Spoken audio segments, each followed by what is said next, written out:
Halo semuanya, perkenalkan nama saya Zaki Rangga Putra dengan nomor induk mahasiswa 25021030008. Saya dari kelas A, program studi sastra Indonesia. Di sini saya akan menceritakan cerpen yang berjudul Robohnya Surau Kami dengan pengarang A.A. Nafis.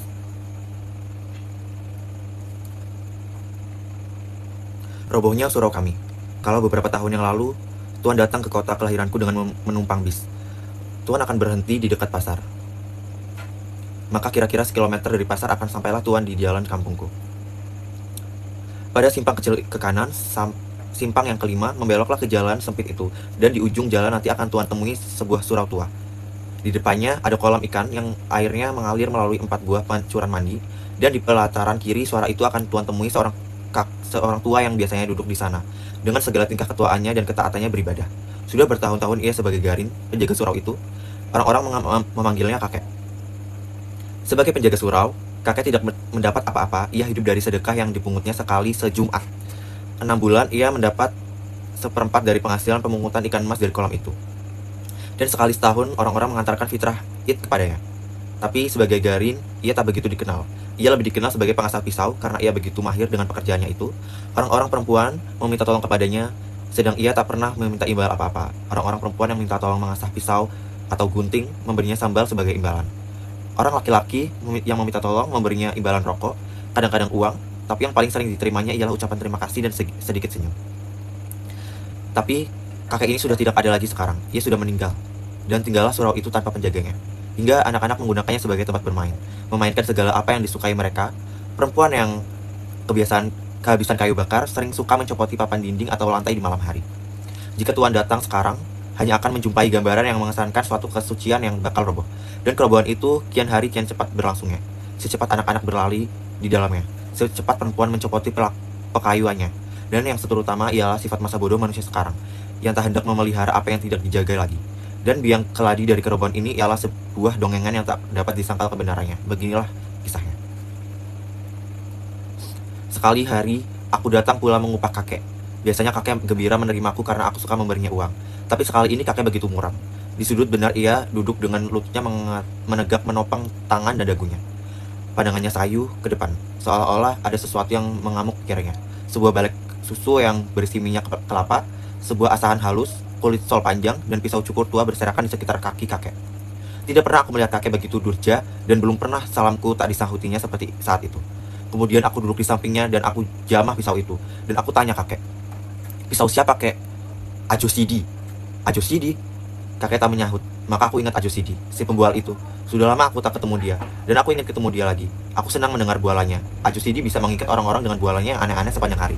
Tapi ini jarang terjadi karena ia begitu sibuk dengan pekerjaannya. Sebagai pembual sukses, terbesar baginya ialah karena semua pelaku-pelaku yang diceritakannya menjadi model orang untuk diejek dan ceritanya menjadi pamco akhirnya. Ada saja orang-orang di sekitar kampungku yang cocok dengan watak pelaku-pelaku ceritanya. Ketika sekali ia menceritakan bagaimana sifat seekor katak, dan kebetulan ada pula seorang yang ketagihan menjadi pemimpin berkelakuan seperti katak itu. Maka untuk selanjutnya pemimpin tersebut kami sebut pemimpin katak. Tiba-tiba aku ingat lagi pada kakek dan kedatangan Ajo Sidi kepadanya. Apakah Ajo Sidi telah membuat bualan tentang kakek, dan bualan itukah yang mendurjakan kakek? Aku ingin tahu, lalu aku tanya kakek lagi. Tiba-tiba aku ingat lagi pada "Apa ceritanya, kek?" "Siapa?" "Ajo Sidi. Kurang ajar dia," kakek menjawab. "Kenapa?" "Mudah-mudahan pisau cukur ini yang kuasah tajam-tajam ini menggoroh tenggoroknya." Kakek marah. "Marah? Ya, kalau aku masih muda, tapi aku sudah tua. Orang tua menahan ragam, sudah. Aku tak marah-marah lagi. Takut aku kalau imanku rusak karenanya, ibadahku rusak karenanya. Sudah begitu lama aku berbuat baik, beribadah, bertawakal kepada Tuhan. Sudah begitu lama aku menyerahkan diri kepadanya. Dan Tuhan akan mengasihi orang-orang yang sabar dan tawakal." Ingin tahuku dengan cerita Ajo Sidi yang memurungkan kakek jadi memuncak. Aku tanya lagi kakek, "Bagaimana katanya, kek?" Tapi kakek diam saja, berat hatinya bercerita barangkali. Karena aku telah berulang-ulang bertanya, lalu ia yang menjawab kepadaku, "Kau kenal padaku, bukan? Sedari kau kecil aku sudah di sini, sedari mudaku, bukan? Kau tahu apa yang kulakukan semua, bukan? Terkutukkah perbuatanku? Dikutuki Tuhankah semua pekerjaanku?" Tapi aku tak pernah menjawab lagi, sebab aku tahu Kalau kakek sudah membuka mulutnya, dia tak akan diam lagi. Aku biarkan kakek dengan pertanyaannya sendiri. Sedari muda, aku di sini bukan. Tak ku ingat punya istri, punya anak, punya keluarga seperti orang lain. Tahu? Tak kupikirkan hidupku sendiri. Aku tak ingin cari kaya, bikin rumah. Segala kehidupanku lahir batin kuserahkan kepada Allah Subhanahu wa Ta'ala. Tak pernah aku menyusahkan orang lain. Lalat seekor enggan aku membunuhnya. Tapi kini aku dikatakan manusia terkutuk. Umpan neraka, marahkah Tuhan kalau itu yang kulakukan sang kamu? Akan dikutukinya aku kalau selama hidupku aku mengabdi kepadanya? Tak kupikirkan hari esokku karena aku yakin Tuhan itu ada dan pengasih dan penyayang kepada umat yang tawakal. Aku membangun pagi-pagi. Aku bersuci. Aku pukul beduk membangunkan manusia dari tidurnya. Supaya bersujud kepadanya. Aku sembahyang setiap waktu. Aku puji-puji dia. Aku baca kitabnya. Alhamdulillah kataku bila aku menerima karunia-Nya. Astagfirullah kataku bila aku terkejut. Masya Allah kataku bila aku kagum. Apa salahnya pekerjaanku ini? Tapi ini aku katakan manusia terkutuk. Tapi kini aku dikatakan manusia terkutuk. Ketika kakek terdiam agak lama, aku menyalakan tanyaku. Iya katakan kakek begitu, kek. Ia tak mengatakan aku terkutuk. Tapi begitulah kira-kiranya. Dan aku melihat mata kakek berlinang. Aku jadi belas kepadanya. Dalam hatiku aku mengumpati Ajusidi yang begitu memukuli hati kakek. Dan ingin tahuku menjadikan aku menyinyir bertanya dan akhirnya kakek bercerita lagi. Pada suatu waktu, kata Ajusidi memulai. Di akhirat Tuhan Allah memeriksa orang-orang yang sudah berpulang. Para malaikat bertugas di sampingnya. Di tangan mereka tergenggam daftar dosa dan pahala manusia. Begitu banyak orang yang diperiksa, maklumlah.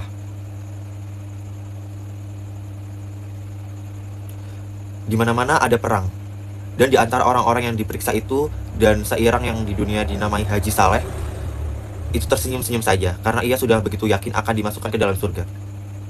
Kedua tangannya ditopangkan di pinggang sambil membusungkan dada dan menengkunkan kepala ke kuduk. Ketika dilihatnya orang-orang yang masuk neraka, bibirnya menyunggingkan senyum ejekan.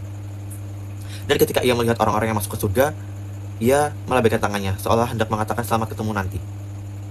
Bagai tak habis-habisnya orang yang berarti begitu panjangnya. Susut di muka bertambah yang di belakang. Dan Tuhan memeriksa dengan segala sifatnya. Akhirnya sampailah giliran Haji Saleh sambil tersenyum hingga ia menyembah Tuhan. Lalu Tuhan mengajukan pertanyaan pertama. Engkau? Aku Saleh. Tapi karena aku sudah ke Mekah, Haji Saleh namaku. Aku tidak tanya nama. Nama bagiku, tak perlu. Nama hanya buat engkau di dunia. Ya Tuhanku. Apa kerjamu di dunia? Aku menyembah engkau selalu Tuhanku. Lain. Setiap hari, selain malam, bahkan setiap masa aku menyebut namamu. Lain. Ya Tuhanku. Tak ada pekerjaanku selain daripada beribadah, menyembahmu, menyebut-nyebut namamu, bahkan dalam kasihmu. Ketika aku sakit, namamu menjadi buah bibirku juga. Dan aku selalu berdoa mendoakan kemurahan hatimu untuk menginsafkan umatmu. Lain. Haji Saleh tak dapat menjawab lagi. Ia lelah menceritakan segala yang ia kerjakan. Tetapi ia insaf.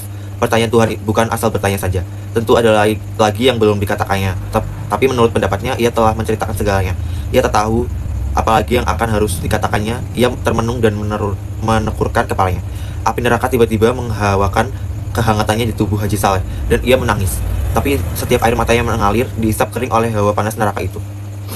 Lain lagi, tanya Tuhan. Sudah hambamu ceritakan semuanya. Oh Tuhan yang membesar, lagi mengasihi dan menyayang, adil dan mentahu.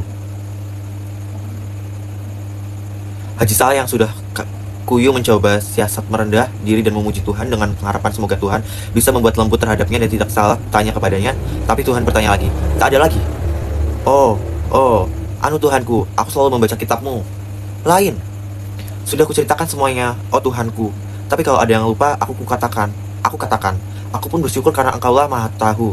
Sungguh tidak ada lagi yang kukerjakan di dunia selain yang kuceritakan tadi. Ya, itulah semuanya Tuhanku. Masuk kamu. Dan malaikat sigapnya menjewer Haji Saleh ke neraka. Haji Saleh tidak mengerti kenapa ia dibawa ke neraka. Ia tak mengerti apa yang dikehendaki Tuhan daripadanya dan ia percaya Tuhan tidak silap. Alangkah tercengang Haji Saleh karena di neraka itu banyak teman-temannya di dunia terpegang hangus, merintih kesakitan, dan ia tambah tak mengerti kenapa keadaan dirinya. Karena semua orang yang dilihatnya di neraka itu tak kurangi ibadah dari dia sendiri. Bahkan ada salah seorang yang telah sampai 14 kali ke Mekah dan bergelar syekh pula. Lalu Haji Saleh mendekati mereka dan bertanya kenapa mereka dinerakakan semuanya. Tapi bagaimana Haji Saleh orang-orang itu pun tak mengerti juga bagaimana Tuhan kita ini. Kata Haji Saleh kemudian. Bukankah kita disuruhnya taat beribadah, takut beriman, dan itu semua sudah kita kerjakan selama hidup kita. Tapi kini kita dimasukkan ke nerakanya. Ya, kami juga heran. Tengoklah itu orang-orang senegeri dengan kita semua tak kurang ketaatannya beribadah. Tak salah seorang di antaranya ini sungguh tidak adil. Memang tidak adil, kata orang-orang itu mengulangi ucapan Haji Saleh. Kalau begitu, kita harus minta kesaksian atas kesalahan ini. Kita harus mengingatkan Tuhan kalau ia silap memasukkan kita ke neraka ini. Benar. Seorang lain yang membenarkan Haji Saleh. Kalau Tuhan tak mau mengakui kesilapannya, bagaimana? Suatu suara melengking di dalam kelompok orang banyak itu. Kita protes, kita resolusikan, kata Haji Saleh.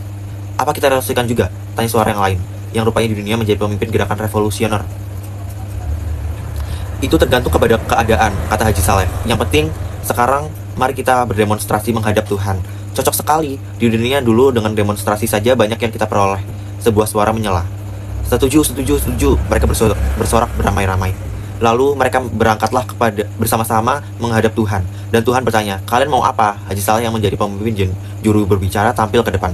Dan dengan suara yang menggeletar dan berirama rendah, ia memulai pidatonya. Oh Tuhan, kami yang maha besar. Kami yang menghadapmu ini adalah umatmu yang paling namamu, yang paling taat beribadah, yang paling taat menyembahmu. Kamilah orang-orang yang selalu menyebut kitab, yang selalu menyebut namamu, memuji-muji kebesaranmu, mempropagandakan kedalimu dan lain-lainnya. Kitabmu kami hafal di luar kepala kami. Tak sesat sedikit pun kami membacanya. Akan tetapi Tuhanku yang maha kuasa, setelah Engkau panggil kemari, Engkau memasukkan kami ke neraka.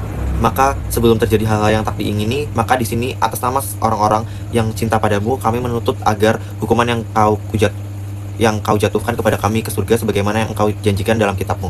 Kalian di dunia tinggal di mana? Tanya Tuhan. Kami ini adalah umatmu yang tinggal di Indonesia, Tuhanku. Oh, di negeri yang tanahnya subur itu? Ya, benarlah itu Tuhanku. Tanahnya yang maha kaya raya, penuh oleh logam, minyak dan berbagai bahan tambang lainnya, bukan? Benar, Tuhan kami. Itulah negeri kami. Benar memulai menjawab serentak. Karena fajar kegembiraan telah membayang di wajahnya kembali, dan yakinlah mereka sekarang bahwa Tuhan telah silap menjatuhkan hukuman kepada mereka itu. Di negeri mana tanahnya begitu subur sehingga tanaman tumbuh tanpa ditanam. Benar, itulah negeri kami. Di negeri di mana penduduknya sendiri melarat. Ya, itulah dia negeri kami. Negeri yang lama diperbudak negeri lain. Ya Tuhanku, sungguh laknat penjajah itu, Tuhanku, dan hasil tanahmu mereka mengeruknya dan diangkut ke negerinya, bukan? Benar Tuhanku, hingga kami tak mendapat apa-apa lagi. Sungguh laknat mereka itu. Di negeri yang selalu kacau itu, hingga kami dengan kamu selalu berkelahi. Dengan hasil tanahmu, orang lain juga yang mengambilnya, bukan? Benar Tuhanku. Tapi bagi kami soal harta benda itu kami tak mau tahu. Yang penting bagi kami ialah menyembah dan memuji Engkau. Engkau rela tetap merawat, bukan? Benar, kami rela sekali Tuhanku. Karena kerelaanmu itu, anak cucumu tetap juga melarat, bukan? Sungguh pun anak cucumu kami itu melarat, tapi mereka semua pintar mengaji. Kitabmu mereka hafal di luar kepala. Tapi seperti kamu juga, apa yang disebutnya tidak dimasukkan ke hatinya, bukan? Ada Tuhanku. Kalau ada, kenapa Engkau biarkan dirimu melarat hingga anak cucumu teraniaya semuanya? Sedang harta bendamu kau biarkan orang lain mengambilnya untuk anak cucu mereka. Dan Engkau lebih suka berkelahi antara kamu sendiri, saling menipu, saling memeras. Aku beri kau negeri yang kaya raya, tapi kau malas. Kau lebih suka beribadat saja. Karena beribadat tidak mengeluarkan peluh, tidak membanting tulang. Sedang aku menyuruh engkau semuanya beramal. Kalau engkau miskin, engkau kira aku ini suka pujian, mabuk disembah saja? Tidak, kamu semua mesti masuk neraka. Hai malaikat, halaulah mereka ini kembali ke neraka. Letakkan di keraknya. Semua menjadi pucat pasi, tak berani berkata apa-apa lagi. Tahukah mereka sekarang jalan yang diridhoi Allah di dunia? Tapi Haji Saleh ingin juga kepastian apa yang akan dikerjakan di dunia itu salah atau benar. Tapi ia tak berani bertanya kepada Tuhan. Ia bertanya saja pada malaikat mengiring mereka itu. Salahkah menurut pendapatmu kalau kami menyembah Tuhan di dunia? Tanya Haji Saleh. Tidak, kesalahan engkau karena engkau terlalu mementingkan ke dirimu sendiri. Kau takut masuk neraka karena itu kau saat sembahyang. Tapi engkau melupakan kehidupan kaummu sendiri, melupakan kehidupan anak istrimu sendiri, sehingga mereka itu kucar-kacir selamanya. Inilah kesalahanmu yang terbesar. Terlalu egoistis, padahal engkau di dunia berkaum, bersaudara semuanya. Tapi engkau tanpa mempedulikan mereka sedikit pun. Demikianlah cerita Ajosidi yang kudengar dari kakek. Cerita yang menurunkan kakek. Dan besoknya ketika aku mau turun rumah pagi-pagi, istriku berkata, apa aku tak pergi menjenguk? Siapa yang meninggal? Tanyaku kagut. Kakek, ya, tadi subuh kakek kedatangan mati di suraunya dalam keadaan yang mengerikan sekali. Ia menggorah lehernya dengan pisau cukur. Astaga, Ajosidi punya gara-gara, kataku seraya cepat-cepat meninggalkan istriku yang tercengang-cengang. Aku cari Ajosidi ke rumahnya, tapi aku berjumpa dengan istrinya saja. Lalu aku tanya dia sudah pergi, jawab istri Ajosidi. Tidak ia tahu kakek meninggal? Sudah. Dan ia meninggalkan pesan agar dibelikan kain kafan buat kakek 7 lapis. Dan sekarang tanyaku kehilangan akal. Sudah sungguh mendengar segala peristiwa oleh perbuatan Ajusidi yang tidak sedikit pun bertanggung jawab. Dan sekarang kemana dia? Kerja, tanyaku mengulangi hampa. Ya, dia pergi kerja. Berikut adalah cerita pendek dari pengarang A.A. Nafis yang berjudul Robohnya Surau Kami. Pendapat saya tentang cerpen ini yaitu menurut saya cerpen ini sangat kuat secara emosional dan filosofis. Ceritanya sederhana tapi pesan moralnya menusuk. Ibadah tanpa kepedulian sosial bukanlah bentuk pengabdian yang utuh. Cerpen ini juga membuat pembaca merenungkan makna hidup serta bagaimana kita memberi manfaat kepada orang lain. Bahasanya lugas namun penuh sindiran halus dan kritik sosial yang tajam. Alasan saya menyukai dan tertarik membacanya, saya tertarik karena satu, temanya dekat dengan kehidupan nyata, terutama fenomena masyarakat yang lebih fokus pada ritual daripada aksi nyata. Dua, tokoh kakek sangat manusiawi, membuat pembaca mudah bersimpati. Tiga, cerita pendek tapi syarat makna, sehingga setelah membaca, pembaca masih merenung lama. Empat, cerpen ini adalah salah satu ikon sastra Indonesia, jadi membacanya terasa seperti mengenal sejarah sastra Indonesia, sastra bangsa. 5. Konflik batin tokohnya kuat, memberikan dimensi psikologis yang menarik. Opini kritis, kelebihannya yaitu disampaikan tanpa menggurui, terutama surau sebagai lambang moralitas masyarakat, yang sangat membekas dan membuat membaca. Kelebihannya yaitu kritik sosial kuat dan relevan, disampaikan tanpa menggurui, narasi sederhana tapi penuh simbol, terutama surau sebagai lambang moralitas masyarakat. Ending mengejutkan yang sangat membekas dan membuat pembaca berpikir. Tokoh sedikit tetapi efektif, fokus pada pesan utama cerita. Kekurangannya yaitu bagi pembaca tertentu nada cerita bisa terasa terlalu pesimistis. Kritiknya sangat tajam sehingga bisa menimbulkan interpretasi ekstrem mengenai religiositas. Alur cerita cepat sehingga konflik batin kakek terasa sangat bagi pembaca modern. Relevansi dengan konteks sekarang, cerpen ini tetap relevan karena banyak orang yang mengutamakan citra religius ketimbang tindakan nyata membantu sesama.